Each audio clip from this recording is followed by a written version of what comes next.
Hola, ser de mi querer, ¿cómo estás? Bueno, me hicieron esta pregunta y la quiero responder hoy por acá. Deseo libertad financiera, pero ¿cómo hago para sobrellevar mi empleo actual mientras la estoy asumiendo? Algo que me ha ayudado a mí muchísimo a definir y a transitar este camino de la libertad financiera ha sido de esclarecer qué significa libertad financiera para mí y qué simboliza la libertad financiera para mí misma como mi concepto actual de mí misma.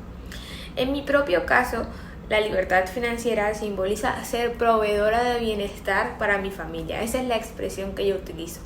Y una proveedora de bienestar es una persona que provee experiencias, que provee regalos, que provee detalles, que está presente de manera financiera para su entorno, su familia, etc.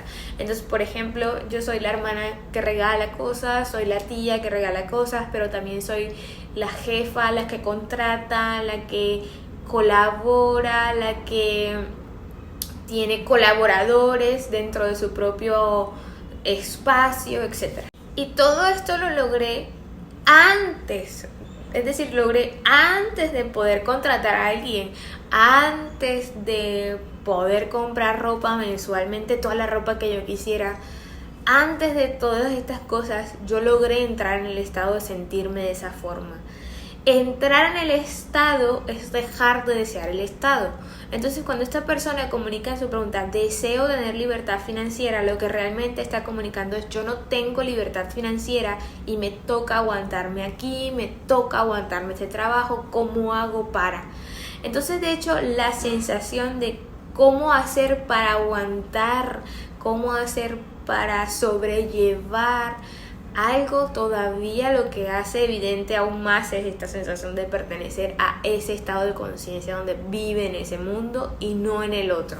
Y recuerdo cuando trabajaba y cuando era empleada del Estado, cuando aún tenía responsabilidades, pero sabía que cada una de estas cosas era como, se sentían como, este es el final, esta es la última carrera, este es el último tramo, porque después de esto viene la experiencia de ser la proveedora de bienestar. Después de esto viene esta experiencia tan maravillosa de tener personas a mi alrededor a las que les puedo colaborar, a las que les puedo servir, que por fin me puedo dedicar a lo que a mí me gusta. Entonces yo no sobrellevaba mi trabajo, sino que veía mi trabajo como el último peldaño, como el último escalón para poder entrar a experimentar por fin lo que había vivido interiormente o lo que estaba viviendo interiormente. Entonces mi empleo no era un obstáculo para alcanzar mi libertad financiera, sino que era inclusive como un trampolín. Era como, esto es lo que tenía que experimentar, todo esto es lo que tenía que experimentar para saber que esto no era lo que me gustaba. Tenía que llegar hasta aquí para poder saber que esto no era lo que yo me quería dedicar el resto de mi vida.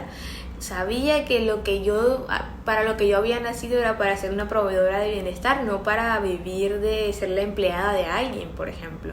Aun cuando me gustase el empleo, aun cuando me sentía muy agradecida por tenerlo, sabía que yo no era para eso. Inclusive en mis asunciones de persona específica, cuando yo estaba con mi pareja, el sueño era irme a vivir a otro país, a seguir haciendo lo que no me gustaba hacer aquí inclusive.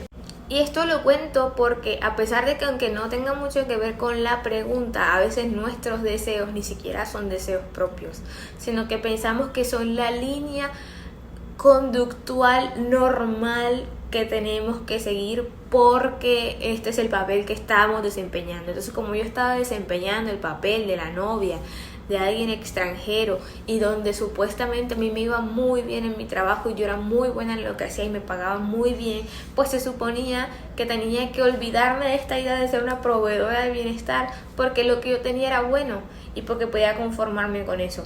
Y realmente no es así. Siempre estuvo presente esa sensación de sentirme como la proveedora de bienestar o si sea la derrochadora de lo que sea, pero no te olvides de ese objetivo y no pienses en tu situación actual como un obstáculo.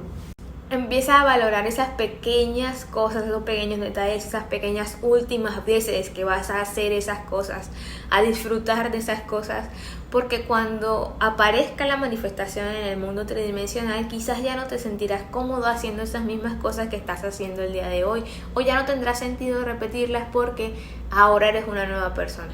Entonces, como cuando, no sé, piensa, si tienes hijos, por ejemplo, piensa en ese último cumpleaños que viviste antes de ser mamá, o piensa antes de casarte, piensa en ese último año que viviste siendo soltera. Sé consciente de todos esos pequeños detalles, de esas últimas cosas que vas a hacer antes de que manifiestes tu libertad financiera, y te aseguro que empezarás a ver tu realidad desde otro ángulo.